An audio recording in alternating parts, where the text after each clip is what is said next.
Hello, sixth grade. Today is another day of working with the scholarship jacket. So yesterday you talked about like character and setting. Today we're going to look at point of view and conflict. So before you begin today's tutorial, you might want to review the scholarship jacket or the audio that goes along with it. Remember the audio is only about 12 minutes. And hopefully when you were working yesterday, you took some notes and so you remember basically what the story is about. You will need to have your PDF open today because you will need textual evidence. So today's tutorial is about point of view and conflict. So as you work through these beginning slides, it's just going to talk to you again about different points of view, and I know we went over those in our last unit. So it's going to ask you about some language stuff, so make sure you are going through this, especially this information about denotation and connotation. That's going to be really helpful to you when you get to part of this lesson activity. So remember that this reading selection slide is going to ask you to read part of a novel, which we're not doing. We're just using the scholarship jacket as our text of study. So the first thing you're going to do is you're going to identify point of view in the story. So most likely your options are going to be first person, third person limited, third person omniscient.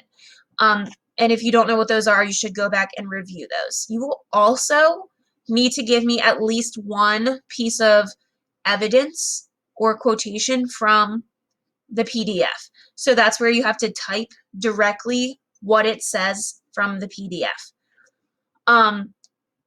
You're going to think about how that perspective impacts me or, you as a reader. So if the text is written in third person limited, how does that affect the information that we get and how we perceive that information as a reader? And part C is your question about connotation and denotation. So remember, these are your positive and negative connotations. So for example, if we're talking about the way something smells, you have words that describe smell as positive or smell as negative. So if you think that something smells good, you might say that has a nice aroma. Aroma is a positive connotation word. Whereas if you think something smells bad, you might describe it as reeks. So, man, like that gym really reeks of sweat, right? So both words represent smell. One is positive, aroma. One is negative, reek. Okay, so you want to think about that as you are looking at the words within your text. Okay, what feeling does that word choice create for the reader? And why might the author have chosen that? And then the last question is about tone, which is the attitude of the narrator or the author in the story. So depending on what perspective this is written in, you are going to have a certain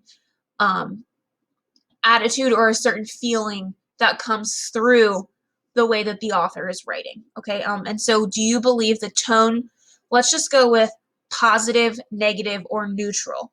So do you think the tone or the attitude of the narrator of this story is positive, negative, or neutral? And explain why. Okay, make sure you're giving me a piece of evidence to support your answer. The second set of questions is going to be a look at conflict. And so this will get you started with the initiating event, which is how we set up the main problem or the central conflict in the story. And it's going to move the story forward. So this second lesson activity is about conflict. You'll need to figure out what the main conflict is and describe the initiating event in your novel.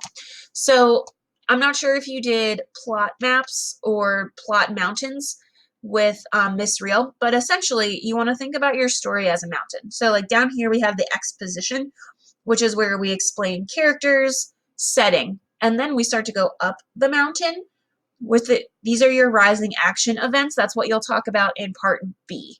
Okay, that'll get you to the rising actions. So you want to make a list of 4 events that take place in the rising action.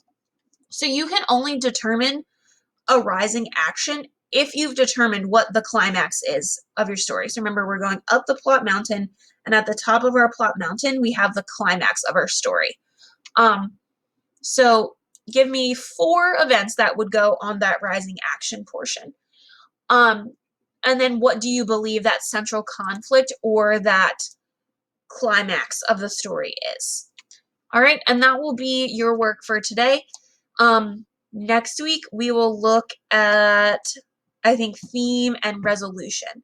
So we will still be working with Scholarship Jacket next week. So I know it'll be a long time from now, but try and keep it in your mind or somewhere safe that you can access it later. Take notes, write things down, like type on a document, whatever is going to help you keep that story fresh in your mind for next week. If you need me, I'm on Google Meet from 9 to 11. You can email me. We can touch base that way. See you soon.